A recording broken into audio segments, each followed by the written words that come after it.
today I'm gonna try to set up a small city that is workable and also profitable in City Skyline. I'm an architect, and actually I do play games as it resemble a lot to my work, and my work become to look more and more like games every day. You can see now, actually I'm just laying some roads, trying to get some orientation of the our boundary, and we try to set up some basic infrastructure after this. So we have our highway here. We want to ensure that we have good connections to the other side of the map. So maybe we can try to make this north-south road and try to somehow align our zoning from this particular road. And you can see right now housing is in demand. It's in green.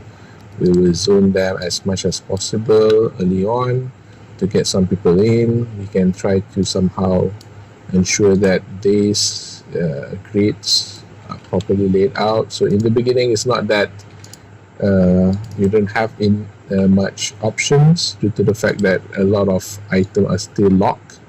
So what you can do with existing tool is that you can try to set up something really simple that the city can grow, try to bring some residents in, and then eventually we will improve our service to the residents, hopefully.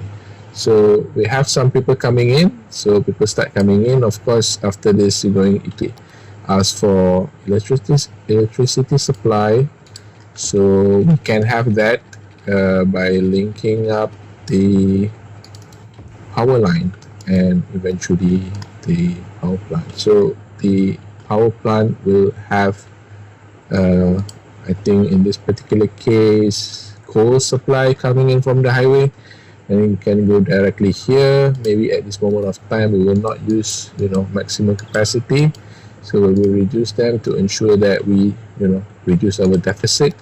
We have to control our budget as well. So with that being said, we can lay down water, which is starting with a pump and eventually some pipes. So I will just align the pipes through under the road, so the utility will be very neat. And of course we need to have total coverage for all the house or residential zoning that we did just now, trying to cover all possible areas, slight overlap there. And of course with water supply there will be sewage as a byproduct of that used water. You can see the river flows, and we can allocate our sewage system appropriately. And now we are trying to somehow grow our city. There's slight demand in commercial and also slight demand in industrial. We can try to cater them both. So I will zone some industrial zonings and try to somehow get some business to open their shop here and try to bring some revenue to the city. There's a couple of factories coming in. Obviously you can see I try to allow some gap where you can actually expand the road later on, maybe down the line, and without compromising on the businesses that already set up their shop. And you can see there's a huge demand for commercial lots. And of course, since we have this dual road system, what we can do is we can try to somehow imagine sort of like a town center, maybe somewhere here, that can host our commercial. And again, if you look at my zoning styles, you can see that actually I have created sort of like a buffer. So there's no actual business that's going to be built on this particular main road. So any vendors or customers per se will have to go into the secondary road in order to do their business. So there will be no blockage of lanes, because as of now you can see there's a dual lane road, simple road that I laid out, dirt road actually, to keep the cost low as we are starting more residents coming in, improving our collection tax revenue, and the commercial town centers sort of spun off the grids. They are developing quite well, and basically we have like a working three layered zoning per se. But of course, in this particular game, the residential area will take significant lot more than the other two types, so we will try to embrace for additional occupants per se. So you can see that in between these blocks, each blocks I have like sort of D-zone, like two tiles in the middle, with anticipation of possible upgrades to any sort of public transportation. And you can see I try to make the grid very simple, try to keep on repeating the module, so we can have sort of like a for the lack of a better term, an array of modular batteries, or or a library, sort of like stacking books, so we can sort of control them a little bit better. We are cash positive finally, so we have laid out all this piping, so we have made initial infrastructure investment, so hopefully the city could grow. The reason why this area is not being addressed right now is because as we unlock more regions, as you can see later in later episodes, we try to somehow connect or extend this regional highway, as you can see, trying to bring it down here in this particular new region, hopefully.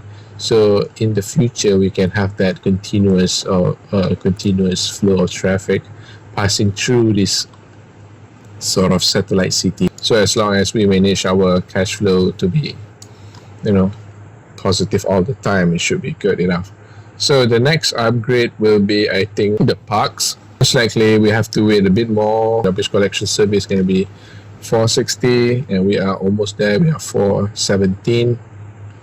We just have to wait a bit more people to come in, and what we can do is we try to make the area a bit more desirable by adding parks later on. So we have access to garbage and education, and also health service, but unfortunately maybe we should reserve some of the money for expansion, so we're not going to do or offer all those service right now, but maybe for the lack of service, what we can do now is to maybe offer garbage disposal. Okay, so of course garbage is sort of like a industrial in nature, but there's a lot of houses going to be around here, and we think that it is better if it's been serviced nearer to the main landfill, will be passing through the residents before they go up to the industrial area. So we are trying to keep this cash positive momentum, and hopefully we can grow them bit by bit as the game goes, the game progress, and hopefully when more facilities is unlocked, we can offer better services to the residents. So right now we are deploying a mass, sort of like a suburbia grids. So there's not much sort of design going on, but it's fairly efficient. We try to keep it, we give some leeway for some space if the road is going to be upgraded to multiple lanes and whatnot. So as you can see, it's sort of like a very relaxed, sleepy town. There's not much going on. You can see the commercial lots are still available, residential lots are still available. That's the take-up rate is fairly slow right now. So right now we just try to align the bottom grade to the upper grade, try to sort of like duplicate the first module that we have made. But of course this will serve only as sort of like a low density satellite town as a starter town, and then we can just like expand as we have more opportunities to buy additional land parcel around the map. So you can see that each particular vehicle or agents are actually mapped out. Where do they live, where do they work, what kind of status they are. They a sort of like a worker, or are they students, and what are their status in the city per se. Are they just a visiting tourist, stuff like that. So you can see when we click this, we actually achieved the next goal. We got some cash, I think, not mistaken. Yeah. So we have police, firefighting, and of course we have all these extra management features, and this will come handy after this. But in order to like see where and to what extent our housing can grow, we can see that they put pollution map here, so we kind of like able to mark, okay, this is the extent of the housing area that we're going to build, so we can ensure that we optimize our land potential. Because if you want to buy additional land or expand your boundary, it will cost you, definitely. I mean, that goes without saying. I don't mind keeping the road small, and just think this as sort of like a guidance per se, so that guidance could be demolished or upgraded after this. Now, as we grew, we need to provide jobs, of course, and more residential units to bring people in. That's what we are doing right now, and we try to optimize our land. Of course, we can set district later as we grew, and our planning get more and more sophisticated. But for now, it's all about growth, rapid growth. Try to somehow, maybe this area is a bit too close to the landfill, so it's okay. You can just like omit those. Try to somehow wrap up this particular small town, and maybe at the end here we can do something different. We'll see. So we can extend this going up, so that we have the full potential. Try to align with that. This new service, medical service, but right now maybe there's a need. Somebody's sick. Hopefully not. And right now it's growing okay. So let's just like try to remember to allow this. I need to allow some space for possible infrastructure in the future. So our next target will be this 1,400. We are in the progressing very well toward that goal, so hopefully we get there soon. There's crime happening, so maybe we should start having some police station. You can see the coverage right in green, so it does not cover that much. Okay, in that case we need to be very, very particular and careful. Putting on the main road will definitely have the best effect, so let's just do that. And with that being said, the cars have the opportunity to go straight to the main road. Right, so we have reached 1,400 residents. We get additional road. Most importantly, all this pedestrian linkage and some parks. That's good. We can start building more desirable housing estate. Okay, maybe we can have a park here. It's a new area. Okay, we have ample commercial land. Maybe zone a few more industrial land, so we can have that ready for the future. And basically we try to make sure that it's aligned, because definitely it's part of a bigger grand scale plan of ours to ensure that everything is fairly well connected and planned. So you can see that I try to avoid these small roads as the entrance of each premise. So each premise will just come from this secondary road, leaving this empty, and also let the traffic have some breathing room to just flow through, so you don't have that stoppages or frequent blockage of road, because obviously the path or the lane is very limited. So we have that in check. Now let's just ensure that we plop a few more facilities or parks. Oh, this is quite big. Maybe a bit too big. Maybe we just go for cheap ones. Right. This snuck nicely to our grid. So it's like, I don't know, for some reason I have this tendency of choosing this. So in a way we are optimizing our dimensions, so that's good. Okay, more houses. Definitely we can save some space for schools and whatnot later on. It's not going to be that long before we have a school. It depends on the maturity of the business. So right now you can see that the factory is now mostly employing exclusively uneducated residents. So we need to let the industry mature. Then definitely down somewhere down in the future there will demand for more sophisticated residents. We can put our investment in those areas later. So we have a possible park, of course.